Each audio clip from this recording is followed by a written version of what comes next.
Hello and welcome to the New York Sports Show. We have NASCAR Grand Outdoors Truck Series driver Jesse Iwuji on.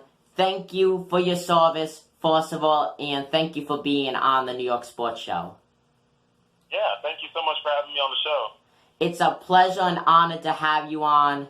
Now, you're in the Navy. What is that like, being in the Navy and being in NASCAR? Is there a lot of running around? Like, how are you able to fit everything in?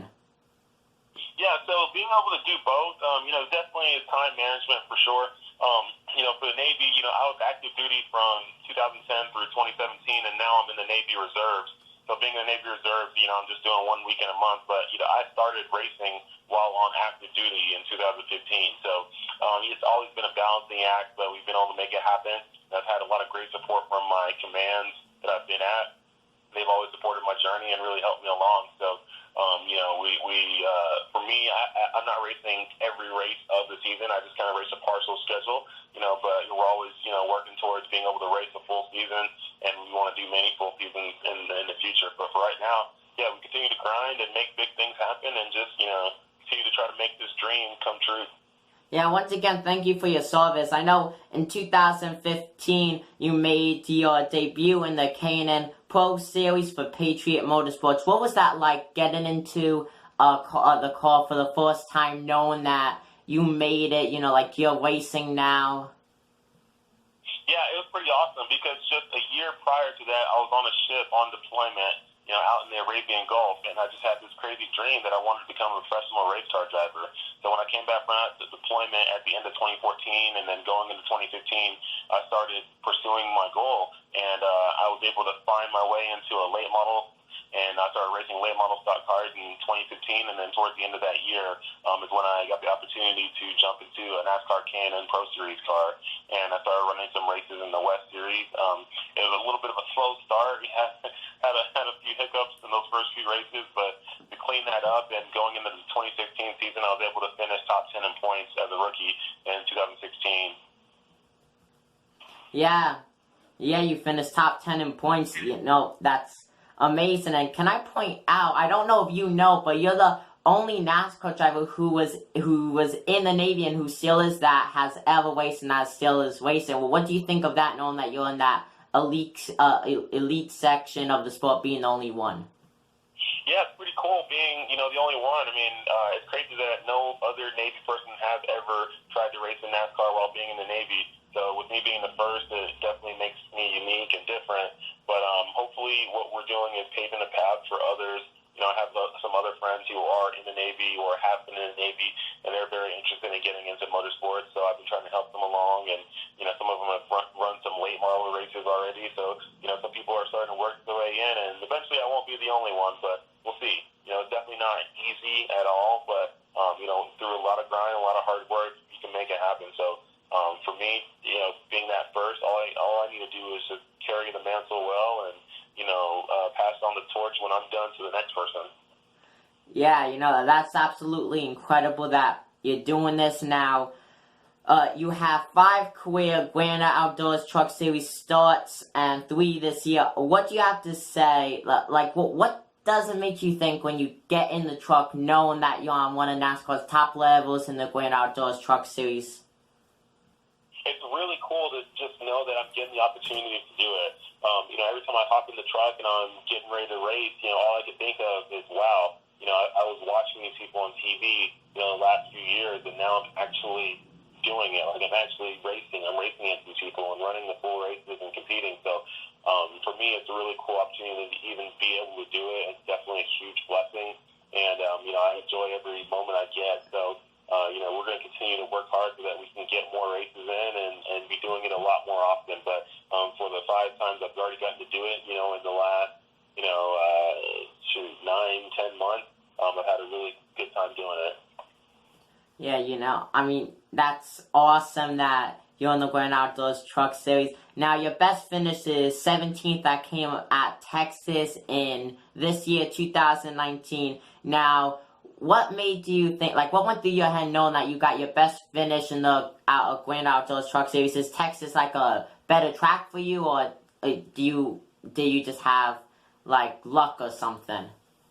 Yeah, Texas, that was our best finish, and for us, I'm not on a big team or anything like that. Our team is a very small team, and we do what we got to do to get by. I don't think I've run a full race yet with a full set of new tires for all my pit stops yet. I think I've only had like 1 to 2 new sets of tires per race since I started racing trucks. So, we're at a disadvantage in a lot of different ways. So for us, anytime we can get a top 20 finish, it's a big deal for us because, we're just trying to make it along with what we have. So, my team works really hard to provide me a good product that will run the whole race. They really pride themselves on having working race cars and trucks and stuff. So that's really good. But, finishing 17th was really awesome because it was in my home state. My parents got to watch that race in person, and it was their first time going to a race in person, and my whole family was there. So overall, it was a really exciting time, and we kept the truck clean, ran clean, and just were smart. And by being smart, we finished the race and finished top 20.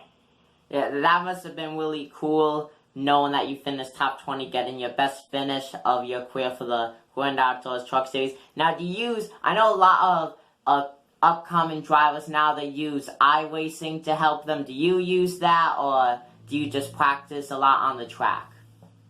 Yeah, I use iRacing a lot. I don't get a lot of on-track time, so iRacing is what I do to stay up to speed.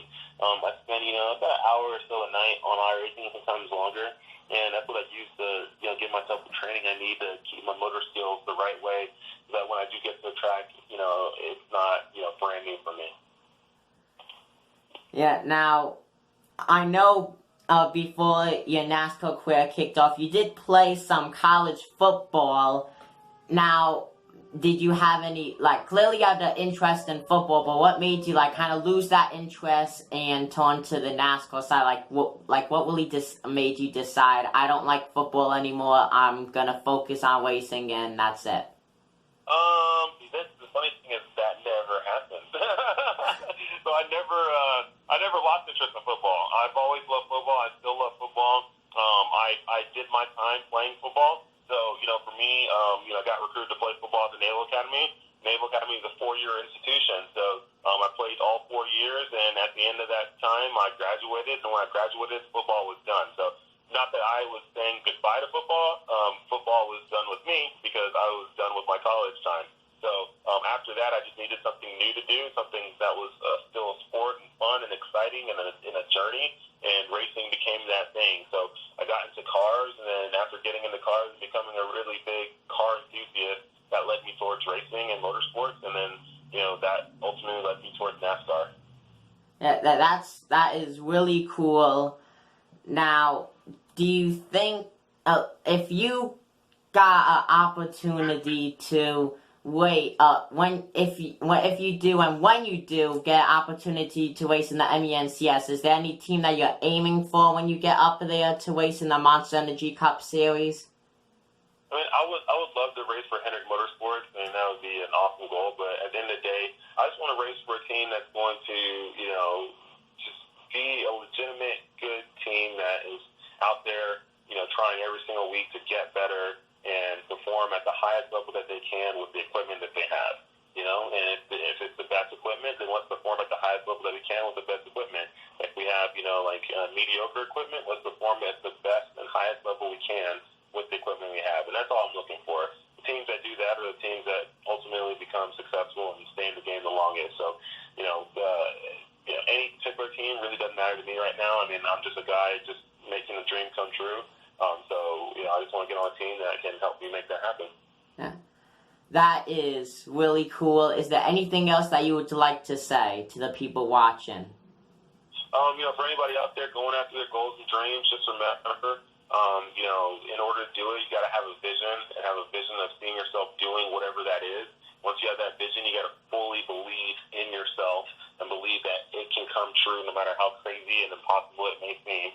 You have to fully believe. After you fully believe, make sure you put action towards that goal and that dream every single day, not just Monday through Friday, but Monday through Sunday, every single day, 365 days a year.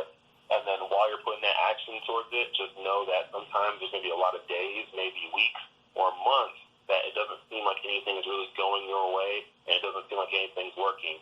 Don't let that deter you. Just keep being creative. Keep finding different ways to keep putting action towards your goals. You can make them come true. And then as long as you never quit and you have faith during that time that you can make it, you will make your dreams come true.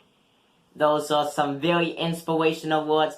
Thank you once again for your service, and thank you once again for being on. Once again, folks, that is Jesse Iwuji. Thank you for being on, and have a great day, and thank you for your service.